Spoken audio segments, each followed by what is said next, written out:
நல்ல கவனிச்சிடுங்க, ஓகேவா? சுகருக்கு மாத்திரை சாப்பிடக்கூடியவங்க, பிபிக்கு மாத்திரை சாப்பிடக்கூடியவங்க, கொலஸ்ட்ராலுக்கு மாத்திரை சாப்பிடக்கூடியவங்க இந்த வீடியோவை கண்டிப்பாக கடைசி வரைக்கும் இருக்க பாருங்கள், ஓகேவா? இந்த உலகத்தில் சரியா சுகருக்கும் ப்ரெஷருக்கும் மாத்திரை மட்டும் சாப்பிட்டதுனால யாருக்கா சரியா இருக்கா சொல்லுங்களேன். இப்போ ஒரு பெரிய மூட நம்பிக்கை என்ன தெரியுமா?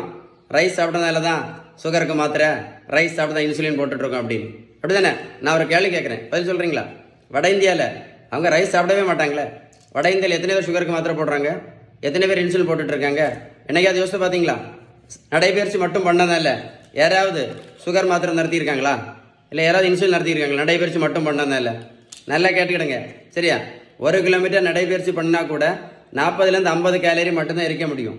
அதில் நடைபயிற்சி மட்டும் பண்ணி எந்த மாத்திரையும் நிறுத்த முடியாது, வெயிட்டு கண்டிப்பாக குறைக்க முடியாது. ஒரு பேப்பரில் வேணால் எழுதி வச்சுக்கிடுங்க, சரி தானே? சிறுதானியம் மட்டும் சாப்பிட்டதுனால யாராவது சுகர் மாத்திரை நிறுத்தியிருக்காங்களா? இல்லை யாராவது இன்சுலின் நிறுத்தியிருக்காங்களா? இல்லை யாராவது வெயிட்டு குறைச்சிருக்காங்களா சிறுதானியம் மட்டும் சாப்பிட்டதுனால? சொல்லுங்களேன்.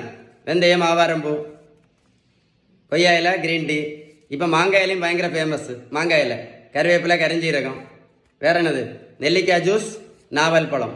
இப்போ எது ரொம்ப ஃபேமஸ் தெரியுமா? முக்கரட்டை கீரையும் சிறு குறிஞ்சான் பொடியும். எல்லாமே நல்லது தான். நான் என்ன கேட்குறேன் தெரியுமா? இதை சாப்பிட்டதுனால யாராவது சுகர் மாத்திரை நிறுத்தினாங்களா? இல்லை யாராவது பிபி மாத்திரை நிறுத்தினாங்களா? இல்லை யாராவது இன்சுலின் நிறுத்தினாங்களா? சுகருக்கு ஒரு மாத்திரை போட்டுட்டு இருந்த சுகர் பேஷண்ட் இப்போ 3 மாத்திரை போட்டுட்டு இருக்காங்க. சுகருக்கு மட்டும் மாத்திரை மட்டும் போட்டுட்டு இருந்த பேஷண்ட் இன்சுலினும் போட்டுட்டு இருக்காங்க. இப்போ வெந்தயம், கருவேப்பிலை, கரிஞ்சீரகம், மாங்காய் இலை, கொய்யா இலை, சிறுதானியம், நாவல் பழம். நல்லா கேட்டுடுங்க.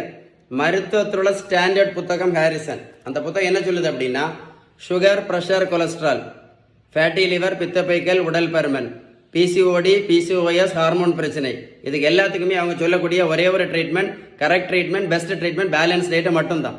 ஏன் அப்படின்னா, நீங்கள் பேலன்ஸ்டு டயட்டை கரெக்டாக ஃபாலோ பண்ணினா மட்டும்தான் இந்த ஆபத்தான இன்சுலின் ரெசிஸ்டன்ஸ், இந்த ஆபத்தான இன்சுலின் ரெசிஸ்டன்ஸ் முழுமையாக சரியாகணும்னா ஒரே ஒரு ட்ரீட்மெண்ட் தான், பேலன்ஸ் டயட் மட்டும்தான்.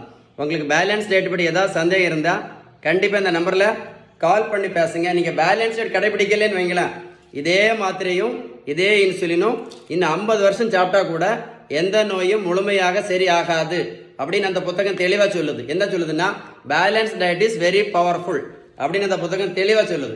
லைஃப்பை வேஸ்ட் பண்ணாதுங்க. இந்த வீடியோ கண்டிப்பாக லைக் பண்ணி ஷேர் பண்ணிங்கன்னா இந்த மாதிரி மாத்திரை சாப்பிடக்கூடிய நிறைய பேருக்கு யூஸ்ஃபுல்லாக இருக்கும். வீடியோ சேவ் பண்ணி வைங்க, ஒரு கூட போட்டு கேளுங்க, அப்போ தான் உங்களுக்கு கரெக்டாக புரியும். சரியா? லைக் பண்ணி ஷேர் பண்ணுங்கள்.